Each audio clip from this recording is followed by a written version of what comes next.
पुरुष दी चढ़ारविंद।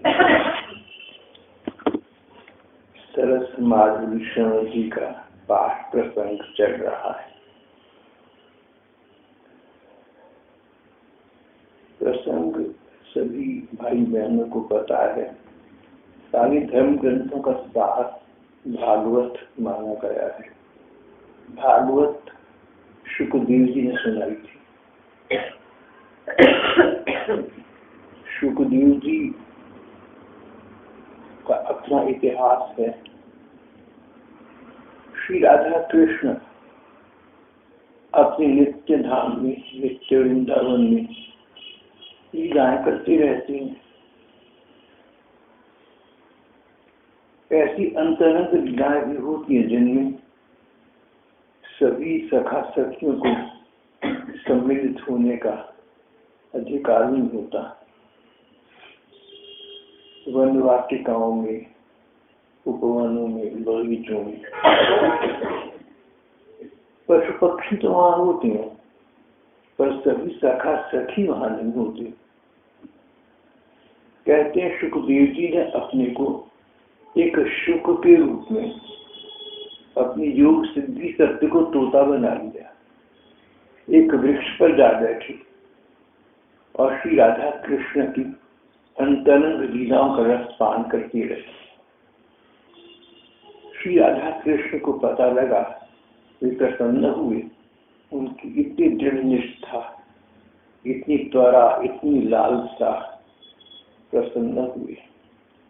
जब श्री कृष्ण 5,500 वर्ष पहले अवतार लेकर अपने धाम से हमारे वृंदावन में आए, तो श्री राधिका जी ने भी अवतार लिया और शुकदेव जी ने भी व्यास जी के पुत्र के रूप में अवतार लिया। जब शुकदेव को पता लगा कि राजा परीक्षित का समापन जीवन समाप्त होने को 1 सप्ताह है, धर्म कथा सुनने को लालायित है, तो स्वयं शुकदेव जी वहां पहुंचे और उन्हें श्रीमद् भागवत की कथाएं सुनाई। तो श्रीमद् भागवत की कथाएं शुकदेव जी ने सुनाई। इन शुकदेव जी ने, इनको अमर पुरुष कहा गया है। सदा बनी रहती है, जीतते सबको नहीं, श्रद्धा से, निष्ठा से उनका स्मरण कर तो किसी को जीत भी जाते हैं। कहते हैं कि श्री शुकदेव जी ने सोचा कि भागवत का प्रचार कलयुग में घर घर में होना चाहिए। मानसिक शांति का उपाय एकमात्र भागवत का रसपान है। इसके लिए कोई व्यक्ति चाहिए जो स्वयं भागवत रस का आस्वादन करता हो, जो स्वयं श्री राधा कृष्ण को प्राप्त हो, जिसके अपने मन में सच्चाई हो। इस प्रकार का व्यक्ति चारों खोजने पर उन्हें मिला। श्यामचरण दास जी महाराज। श्यामचरण दास जी राजस्थान के थे। शुकदेव जी ने उन्हें दर्शन दिए और कहा कि तुम परम भागवत हो, भागवत का प्रचार करो। शुकदेव जी ने, श्यामचरण दास जी ने शुकदेव जी की आज्ञा को शिरोधार्य किया और उनके नाम पर शुक संप्रदाय की स्थापना की। शुक संप्रदाय में आगे जाकर बड़े बड़े संत, बड़े बड़े महात्मा हुए। उनमें एक महात्मा हुए सरस माधुरी शरण जी। हम लोग सरस माधुरी जी का पाठ यहाँ कर रहे हैं। सरस माधुरी बचपन से श्री कृष्ण में अनुरक्त थी। उनके पिता भी इसी प्रकार के थे। सरस माधुरी गृहस्थ थे, पर उनका मन श्री राधा कृष्ण की सरस लीलाओं में तब भी लगा रहता था। एक ऐसा समय आ गया जब सरस माधुरी जी का कीर्तन, पदगान, भागवत की कथाएं बहुत ही लोकप्रिय हो गई। उनके पास आने जाने वालों का तांता लगा रहने लगा। तब सरस माधुरी जी जयपुर आ गए थे और जयपुर में उन्होंने एक आश्रम की स्थापना की। उसका नाम रखा सरस कुंज। सरस कुंज में अब सब प्रकार के उत्सवों की, पर्वों की, संकीर्तन इत्यादि की व्यवस्था समुचित रूप से चलने लगी। भले ही सरस माधुरी जी सब प्रकार की व्यवस्था करती थी और बहुत से लोग उन्हें देखकर ऐसा समझते होंगे कि ये प्रबंधक व्यवस्थापक अच्छे हैं, पर सच बात ये है, अच्छे व्यवस्थापक अच्छे तो थे, पर उनका मन उस समय भी श्री राधा कृष्ण में तन्मय रहता था। मन ही मन श्री राधा कृष्ण की लीलाएं देखा करते। कभी देखते कि श्री राधा कृष्ण सखियों के साथ रास रचा रहे हैं, मैं श्री राधा कृष्ण को वीणा सुना रहा हूँ। कभी देखते कि मैं उनके सामने नृत्य कर रहा हूँ, उनके सामने पद गान कर रहा हूँ। कभी देखते राधा कृष्ण सखी एक स्थान से दूसरे स्थान पर जा रहे हैं, उनको दिखता कि मैं चमर लेकर उनके पीछे पीछे चल रहा हूँ।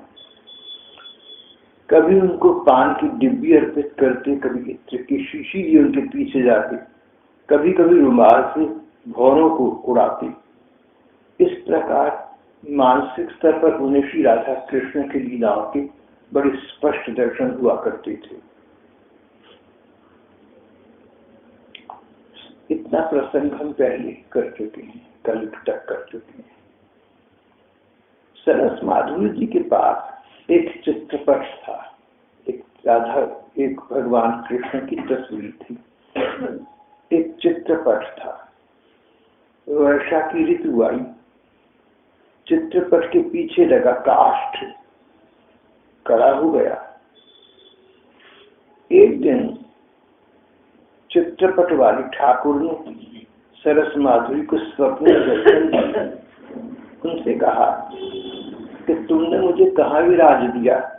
मेरी पीठ में कांटा चुभ रहा है, मेरी पीठ में काठ चुभ रहा है। उसी समय उन्होंने स्नान किया, देखा तो वर्षा के कारण काष्ठ कड़ा हो गया था। स्नान किया, काष्ठ अलग किया, भोग अर्पण किया, आरती की और आराम से ठाकुर जी को शयन कराया। इसी प्रकार कभी सरस कुंज के ठाकुर को पुजारी ठाकुर जी की झाड़ी रखना भूल जाते, सुराई पास रखना भूल जाते, तो स्वप्न में भी सरस माधुरी को बताते कि आज तुम्हारे पुजारी ने हमारी झाड़ी नहीं रखी, हमारी सुराई नहीं पास रखी। जाकर देखते बात सच निकलती। इस प्रकार इनकी विग्रह सेवा, इनकी ठाकुर सेवा, इनकी चित्रपट सेवा एक प्रकार से सिद्ध हो गई थी कि चित्रपट में जो ठाकुर जी थे वो स्वप्न में इन्हें दर्शन देकर बताया करते थे क्या करना चाहिए क्या नहीं।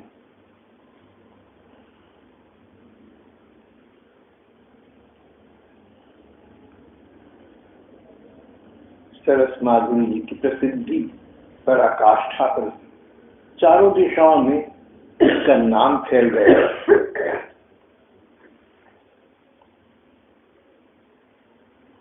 इनके संकीर्तन का, इनके सत्संग का चारों ओर बहुत प्रचार हो गया। स्थान स्थान पर इनकी शाखाएं तक खुल गई। हर शाखा में जाकर प्रवचन करते, कीर्तन कराते, उपदेश करते, लोग बहुत उपकृत होते।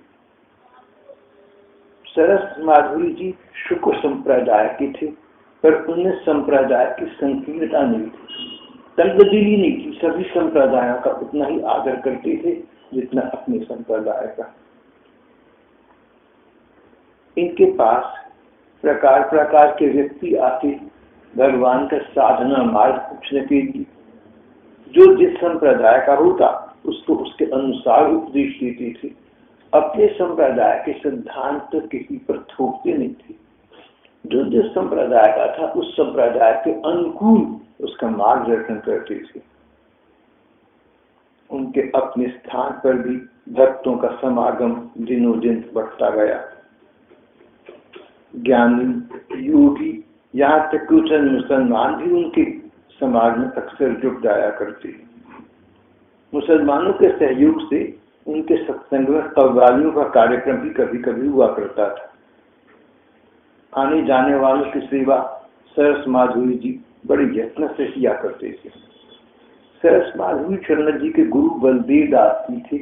बलदेव दास जी का उद्धरण कल आ चुका है।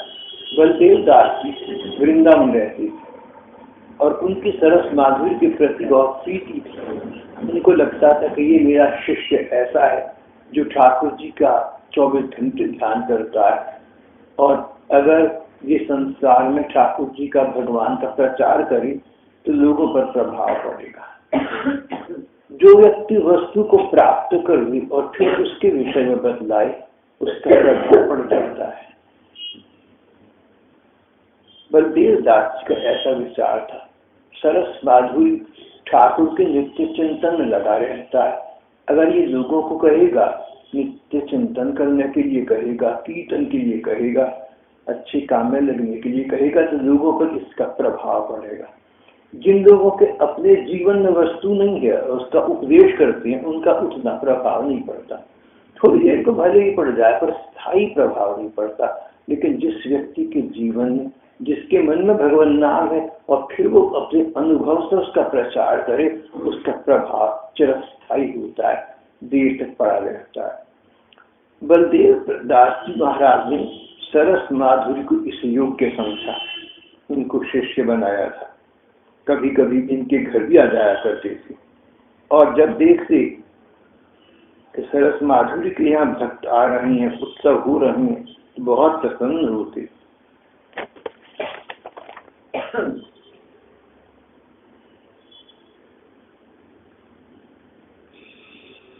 एक बार उनके एक शिष्य की बेटी आनंदी थी, ये भी उनकी शिष्या थी। आनंदी ने कहा, मैं विवाह नहीं कराऊंगी। माता पिता चिंता पड़ गए।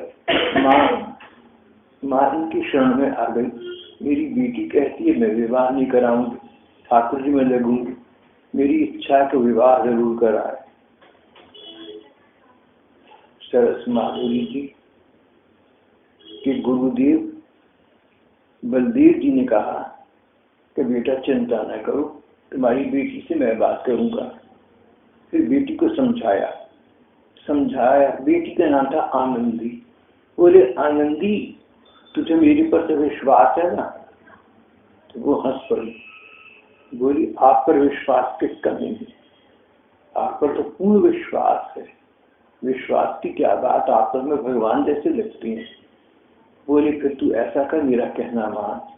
मैं तुझे गृहस्थ फंसाना भी नहीं चाहता, पर ये भी चाहता हूँ तो विवाह करा ली। मैं तेरा विवाह ऐसे स्थान पर करूंगा जहाँ पिछले जन्मों के तेरे जो संस्कार हैं गृहस्थ के, वो कटकर जल्दी समाप्त हो जाएंगे। 5 वर्ष में सब कुछ समाप्त हो जाएगा, तू विवाह करा ली। और कहा कि सरस माधुरी नाम का मेरा एक भक्त है, उससे तू विवाह करा ली। सरस माधुरी जी पहले एक विवाह करा चुके थे और उनकी संतान थी। अब अकेली रहती थी, विवाह कराने की इच्छा नहीं थी। पूरे ठाकुर जी में लग चुके थे। गुरुदेव के कहने से उन्होंने आनंदी से अपना दूसरा विवाह कराया।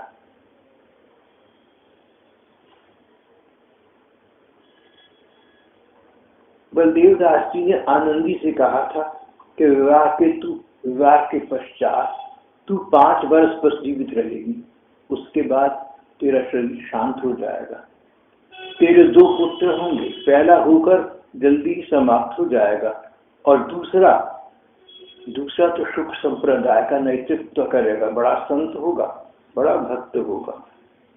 ये सुनकर आनंदी ने सरस माधुरी से विवाह कराया था और यही हुआ। आनंदी के 2 पुत्र हुए। पहले पुत्र का शरीर जल्दी शांत हो गया, दूसरे पुत्र का नाम रखा राधे श्याम। बाद में वो ठाकुर जी इतना संलग्न हो गया और सुख संप्रदाय का उसने इतना सेवा कार्य किया कि उसका नाम रसिक माधुरी हो गया।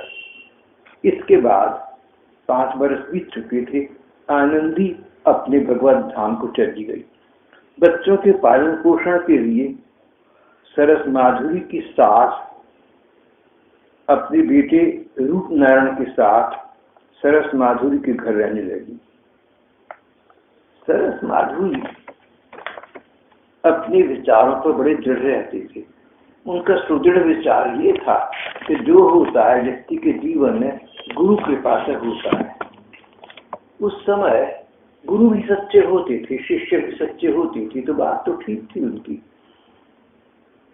उन्होंने कहा सरस माधुरी जी ने कि मैं अपने स्थान पर 2 प्रकार के उत्सव कराऊंगा, एक गुरु के और एक भगवान के, क्योंकि मेरी दृष्टि में दोनों समान हैं।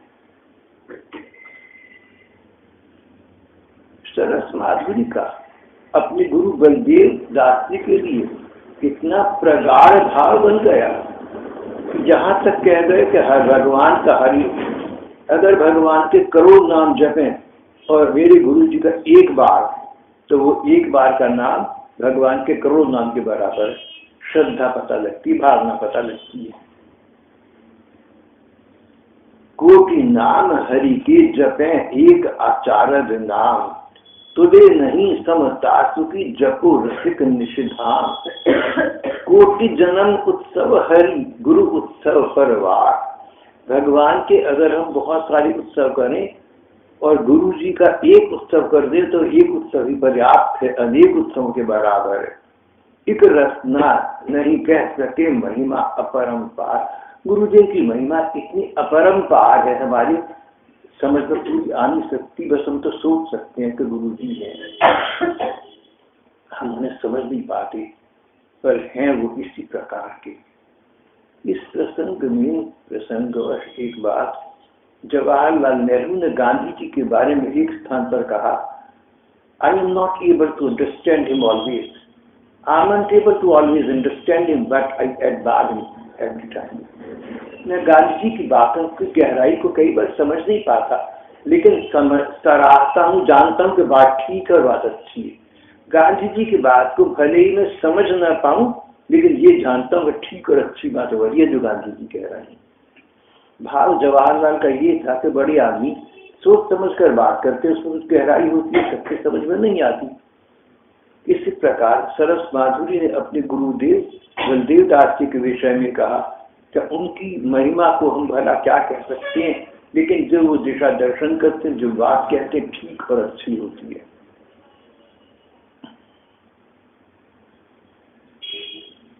एक बार किसी ने कहा कि आप अपने गुरु को भगवान से भी ज्यादा स्थान देने लगे, ये समझ नहीं आया, आपने ऐसा किया।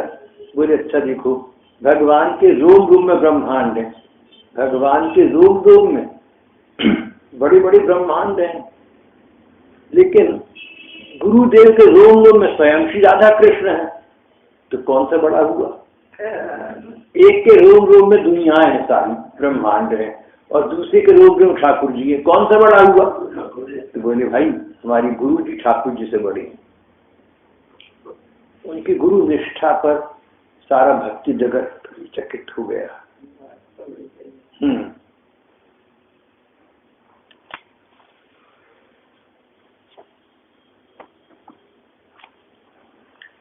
इनके यहाँ कोई ना कोई उत्सव होता रहता था। उत्सव के सभी अंग, बधाई गान, अभिषेक, रात्रि जागरण, नृत्य, संकीर्तन, नगर परिक्रमा, भंडारा आदि बड़े उल्लास के साथ मनाई जाती थी। अपने गुरुदेव की तिथि पर भंडारा इनके जीवन का एक मुख्य स्तंभ बन गया था। गुरु जी के तिथि पर ये भंडारा करती, सबका मुफ्त खाना कर देते। लोग उसमें पैसे रुपए डाल देते होंगे, ये तो स्पष्ट है, लेकिन इनकी ओर से कोई मांग नहीं थी। बोले हम तो साधु लोग हैं, जो होगा मांग लेंगे।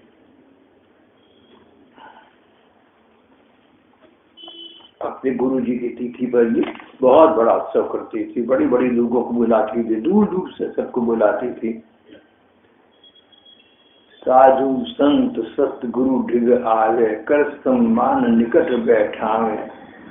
बुलाती और फिर साधु संतों को बड़ा सम्मान करके उनको पास बिठाती।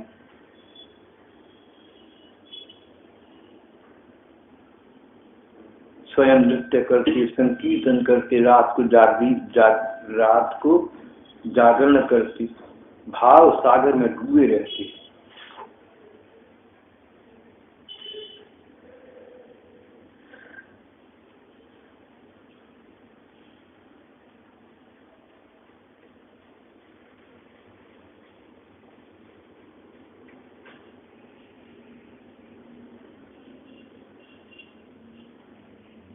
एक बार इनके गुरुदेव बलदेव दास जी इनके पास मिलने के लिए जयपुर आते रहती थी। इस बार आई तो कुछ गंभीर थी। कहने लगे, सरस माधुरी तुम सुनो कहूं बात समझाए, शिष्य शाखा अब तुम करो हमारी आज्ञा पाए। सरस माधुरी मेरी बात को ध्यान से सुनना भैया, कहूं बात समझाए। मैं सोच समझकर तुमसे बात कह रहा हूं। भजन करे दोबारा, सरस माधुरी तुम सुनो कहूं बात समझाए। सरस माधुरी मेरी बात को ध्यान से सुनो, मैं तुम्हें बहुत सोच समझकर कह रहा हूं। शिष्य शाखा अब तुम करो, सुख संप्रदाय का प्रभार अब तुम अपने हाथ में ले लो। अब तक इंचार्ज बलदेव दास जी थे, महंत थे एक प्रकार के।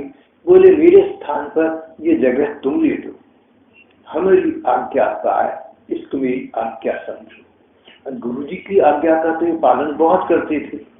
चौंक पड़ी, बोले, महाराज जी मैं तो गृहस्थ हूँ, मैं क्या शिष्य बनाने योग्य हूँ?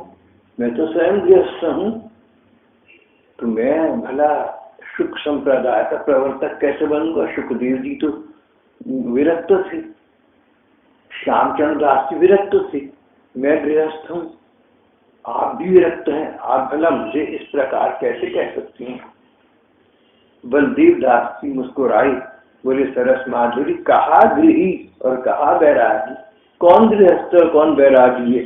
भजन करे तो जन बड़भागी, जो भगवान का स्मरण करता है वो ठीक व्यक्ति है, चाहे वो विरक्त हो और चाहे वो गृहस्थ हो, चाहे वो बैरागी कहलाए और चाहे दुनियादार कहलाए। जिसके मन में वृंदावन है, जिसके मन में श्री राधा कृष्ण का चिंतन है, वही श्री राधा कृष्ण का निर्जन है। ये बातें तो बाकी दुनिया को बताने दिखाने के लिए हैं। ठाकुर जी की दृष्टि में उनका जन वही है, चाहे गृहस्थ हो चाहे साधु बैरागी हो, जो उनका मन ही मन हर समय चिंतन और स्मरण करता रहता है। इस प्रकार का भगवान का भक्त कई कई पीढ़ी तार देता है। इस पर बलदेव दास गुरुदेव ने इस पर उन्होंने एक तर्क प्रस्तुत किया, एक बात कही, प्रमाण दिया। बोले, देखो हमारे गुरु जी, हम सबके गुरु, हम सबके आचार्य श्यामचंद्र दास जी, उन्होंने सुख संप्रदाय की स्थापना की। और जिस संप्रदाय की स्थापना की वो किसके नाम पर? सुखदेव जी के नाम पर, जिन्होंने भागवत सुनाई। और सुखदेव जी के पिता कौन? व्यास जी। व्यास जी कोई कम तो नहीं थे, गृहस्थ थे। व्यास जी तो गृहस्थ थे, तभी तो सुखदेव उनका बेटा हुआ, जिसने भागवत सुनाई, जिसके नाम पर संप्रदाय चल रहा है। इससे ये पता लगता है कि व्यक्ति का मन कहाँ है, ये बात महत्वपूर्ण है।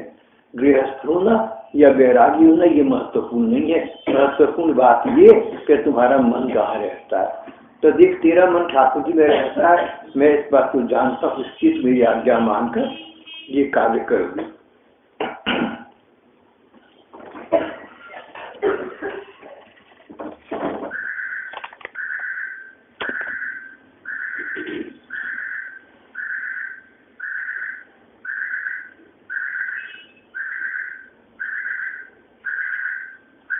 सरस माधुरी जी ने गुरु जी की बात को सिर माथे स्वीकार कर लिया।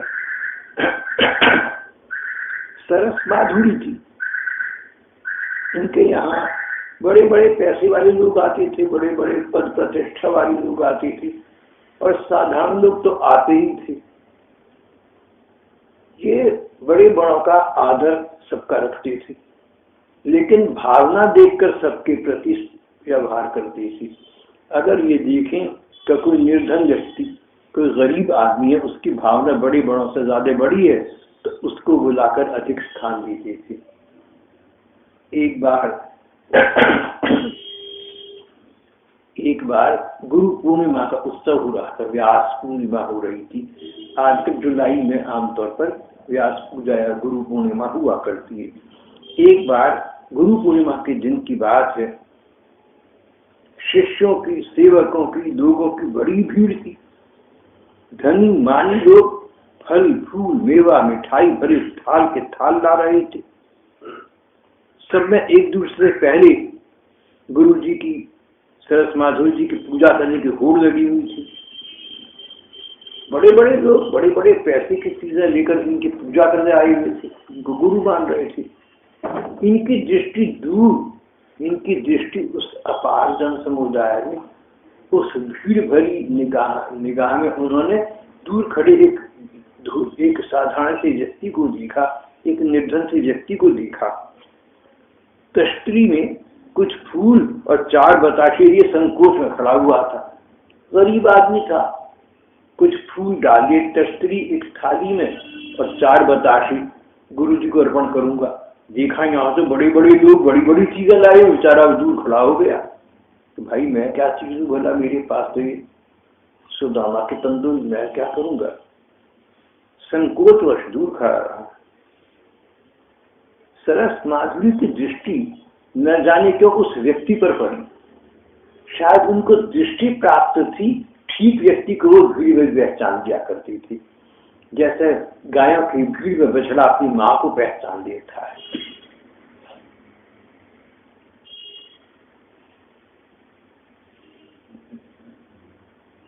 यथा धेनु सहस्रेषु वत्सो विन्दति मातरः, ब्रह्मवैवर्त पुराण में कहा गया है कि जैसा बछड़ा गायों की भीड़ में अपनी माँ को पहचान कर माँ के पास जाकर खड़ा हो जाता है, माँ उसे चाटने लगती है। इस प्रकार यहाँ पर सरस माधुरी जी महाराज की दृष्टि पास जो आ रही थे पूजा करने के लिए, बहुत पैसा, बहुत बहुमूल्य पदार्थ देकर जो पास खड़े थे, सामने आकर खड़े थे, गुरु जी हमारे पर दृष्टि डाले, उस पर दृष्टि नहीं पड़ी।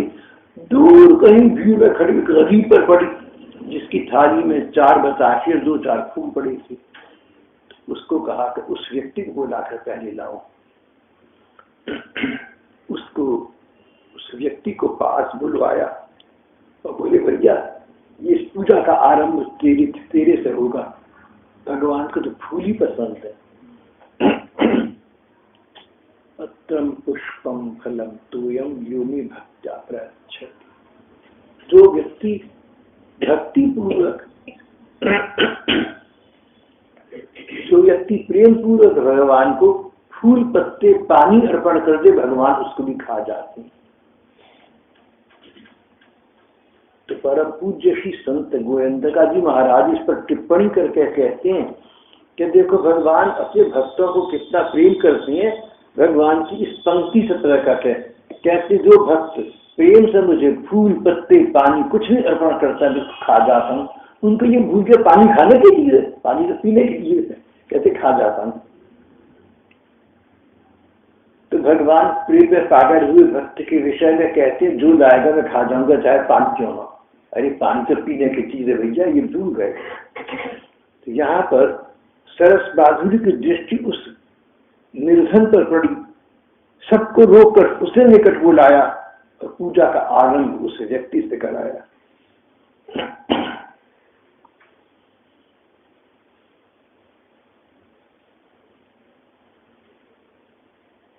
एक बार वृंदावन सभी संप्रदायों के महंतों का, प्रतिनिधियों का एक सम्मेलन किया गया। एक सम्मेलन किया, एक सत्संग किया। उसमें सभी सत्संग के बड़े बड़े लोगों को बुलाया गया था। अपनी अपनी पूजा पद्धति का लोगों को बोध कराओ। तो जो लोग मंच पर आए, बोलने के लिए आए, उन्होंने अपने संप्रदाय के सिद्धांत, अपने संप्रदाय के नियम तो बतलाए, लेकिन अपने संप्रदाय की उपलब्धियां बताई, क्या क्या बड़ी बड़ी हमने काम करे, कहाँ कहाँ हमें सफलता मिली, जिससे कि लोग उनको खींचे।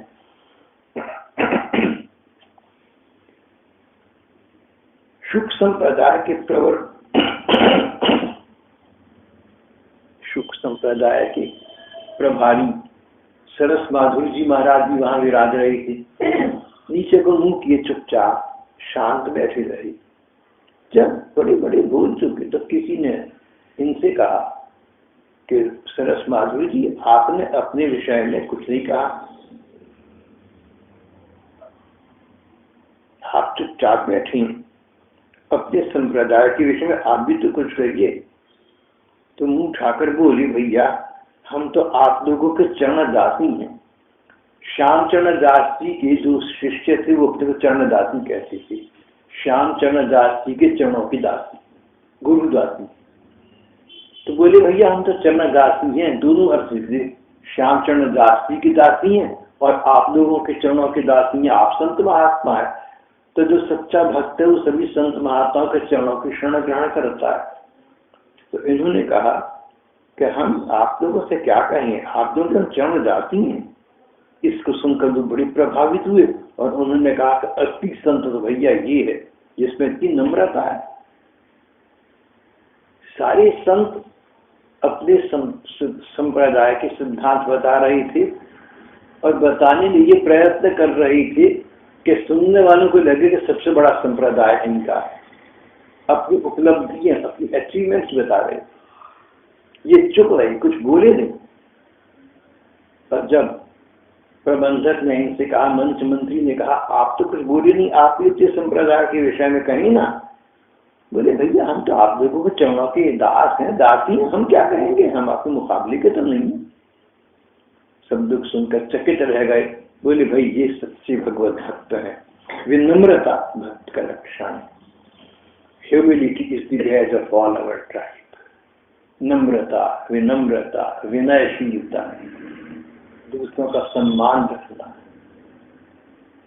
पूज्य गोविंद जी कहते थे कि तुम्हें कोई मिले ना तो तुम ये प्रतीक्षा मत करो ना कि तुमसे छोटा है, पहले ये तुम्हें अभिवादन कर नमस्ते करेगा। भले कोई छोटा भी हो और तुमने पहले देख लिया तो तुम पहले हाथ जोड़ लो, भैया तुम्हारा क्या हाल है। अपने में नम्रता लाओ। नमस्ते करना, नमस्कार करना, हाथ जोड़ना, प्रणाम करना, इससे हम नम्रता का शिक्षा, नम्रता का पाठ पढ़ते हैं। नम्रता की भगवान के क्षेत्र में बहुत आवश्यकता है। एक सज्जन का विवाह हुआ, अब वो सिडनी ऑस्ट्रेलिया में है। तो विवाह हुआ, पत्नी को लेकर यहाँ आई। तो मैंने कहा, इसका पत्नी का, आपकी बहू का नाम क्या है? बोली, नम्रता। मैं कहा, नम्रता कोई नाम हुआ करता है जैसे सुंदरता? ये तो नाम नहीं होता। हंस पड़ी। बोली, भाई साहब बात ये है कि भगवान तो नम्रता से मिलते हैं ना, तो इस बहू का नाम घर का तो कुछ भी होगा, लेकिन यहाँ हमने इसका नाम नम्रता रख दिया। हमें याद रहे कि भगवान नम्रता से मिलते हैं। कभी आश्चर्य है, नम्रता। कभी कभी वो लोग यहाँ आ जाती हैं। नम्रता की, विनम्रता, विनयशीलता की बड़ी महिमा है। विनम्रता के, विनय के अवसर दिन प्रतिदिन तो मिलते नहीं। विनय आप कैसे करेंगे? विनय का पाठ कैसे सीखोगे? विनयशील कैसे बनोगे? इसके अवसर मिलते कहाँ है? रोज रोज सभाएं तो नहीं होती, रोज रोज कोई संस्थाएं तो नहीं बैठती। तो विनम्रता का पाठ सीखने का सबसे पहला उपाय है, कोई तो मिले उसको हाथ जोड़कर, सिर झुकाकर, मुस्कुराकर प्रणाम करना। कोई मिले तुम्हें और तुमसे बड़ा हो तो पक्का करना। कोई तुमसे बड़ा हो, अगर तुम्हारा कोई विरोधी अगर कोई हो, वैसे तो चलो किसका होना है, अगर तुम्हारा कोई विरोधी हो ना, कोई तुम्हारे से द्वेष करता हो, तो उसको भी जैसे देखा खिलकर मुस्कुराओ, हाथ जोड़ो, सिर झुकाओ, फिर सिर ऊपर करो, फिर उसको देखो, फिर मुस्कुराओ।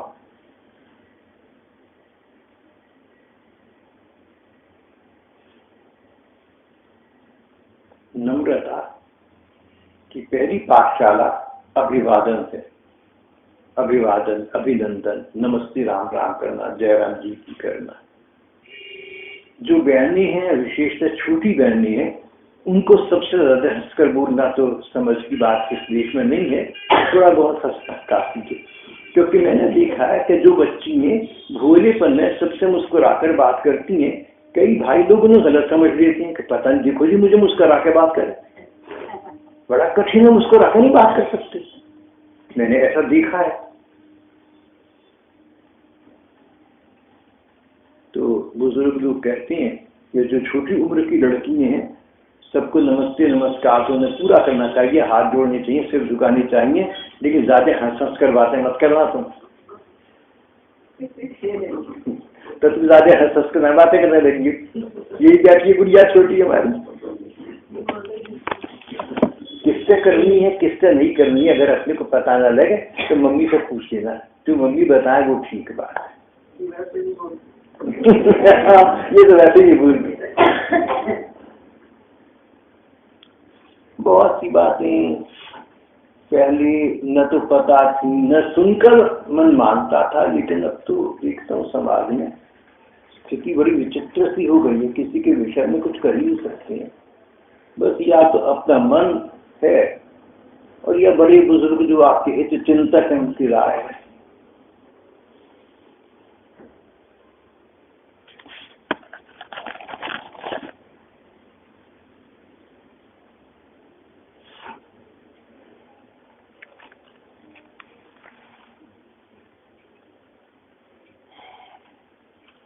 जो अपने विदेशों से भी प्रेम करता है वह महान है, वही भक्ति मार्ग पर चलने के लिए सुयोग्य है। जो अपने बल और बुद्धि का प्रयोग करके, जो अपने बल का अपनी बुद्धि का प्रयोग करके तुम्हें नीचा दिखाने की चेष्टा करे, तुम उसके साथ ही सम्मान का बर्ताव करना। सरस माधुरी जी ऐसा ही करती थी। उनके अपने संप्रदाय के एक संत को उनसे ईर्ष्या हो गई कि इनके चारों तरफ कितना नाम हो गया, बड़े बड़े इनका लोग सम्मान करते हैं। अपने ही संप्रदाय के एक साधु को, सत्संगी भाई को, गुरु भाई को इनसे ईर्ष्या। देखिए क्या चलने की बात है। वैसे मैंने सुना है कि ईर्ष्या या जलन, जेलसी, मैंने सुना है या शायद देखा भी है कि ईर्ष्या अपने लोगों को ज्यादा होती है, बाहर वालों को कम होती है। ऐसा देखा गया है। कई बरस पुरानी बात है, एक भैया मेरे पास आए, बोली बड़ी मुश्किल से आप आया हूँ, समय नहीं था, फिर भी आपसे मिलने आया। मैंने कहा तुम्हारी बहुत अच्छा है कि तुमने समय निकाला, अच्छा कहो कैसे आना हुआ। कहने के मैं बहुत बड़ी पोस्ट पर लग गया हूँ, तो मेरी आमदनी बहुत ज्यादा हो गई, बड़े बड़े अफसर मेरे नीचे हैं। मैंने कहा भाई मुझे ही सुनकर बहुत अच्छा लगा, भगवान तुम्हारी अवतरती करी।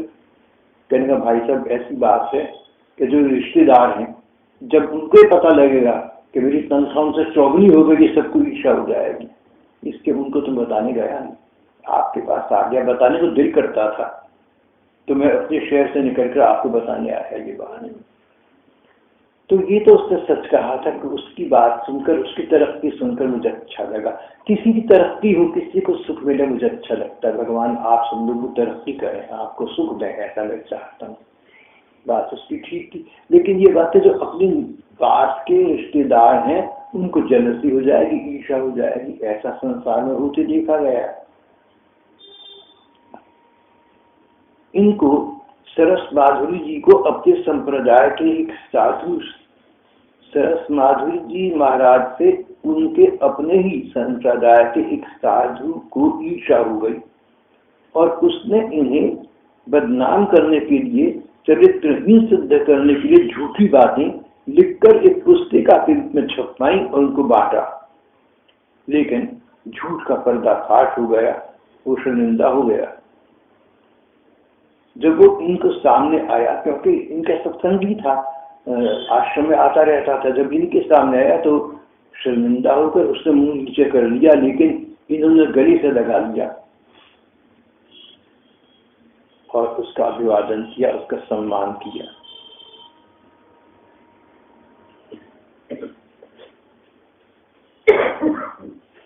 वो लग तो गया करेगा, उन्होंने लगाया, वो लग तो गया ना। आज तक तो ऐसे नहीं, वो कहते देखो क्या ड्रामा कर रहा है, ऐसा ही है। एक आपको भी मिला था ऐसा, तभी मेरे ख्याल आया था। दिल्ली में मैं किन्हीं के घर ठहरा, वहां पर एक भैया आए हुए थे, वो मुझसे बड़ी नाराज रहते थे और उन लोगों से मेरी बुराई किया करते थे। जब मैं वहां गया, एक रात के लिए मैं ठहरा था वहां, तो वो मेरे पर वापस आग बबूला हुए और उन्होंने मुझे बहुत बुरी बातें कही। मेरी मैं खराब हूँ, मैं झूठा हूँ, मैं चोर हूँ या मैं चालाक हूँ, मेरी कुछ ऐसी बातें जो खराब कही जाती हैं। तो मैंने उनकी बात ध्यान से सुनकर कहा कि भैया आपकी बातें ठीक हो सकती हैं, मुझे पता नहीं है। अगर आपकी जो इनका कोई निश्चित उदाहरण देने का, देख भाई तूने ऐसा करा, कोई केस बताए तो मुझे समझ आ जाएगा। वो बहुत मेरे से नाराज हुए, आग बबूला हुए, बोले कि बड़ा तू जो चतुर चालाक और धोखेबाज है, इतना नहीं मुझे पता था। मैंने कहा कैसे पता लगा? बोला तो इन लोगों को दिखाने के लिए कि साधु है, क्षमाशील है, महाराज जी संत है, क्षमाशील है, किसी का बुरा नहीं मानते, गुस्सा नहीं करती। बोलो कहेगा वही मैं समझता हूँ। ये बात मैंने यहाँ आकर बताई थी, तो ये बहन को ये बात याद आ गई। कहती है ये जो विदेशी था, जब सरस माधुरी गरी लगा तो मिल तो गया ना, नहीं तो कहना अच्छा लोगों को दिखाना चाहता है तो क्षमाशील है। तो भाई तो संसार है। इसका जो उत्तर है ना, महात्माओं ने ये दिया है कि अगर तुम्हारे साथ कोई व्यक्ति इतना बुरा बर्ताव करता है, ये बड़े पिछले कर्मों का फल है, उसका तुम्हारा कोई खराब कर्म से काटिए, ऐसा सोचकर उसके प्रति अपने मन में मित्रता का भाव बनाए रखो। आज का पाठ प्रसंग हम यहाँ समाप्त कर देते हैं।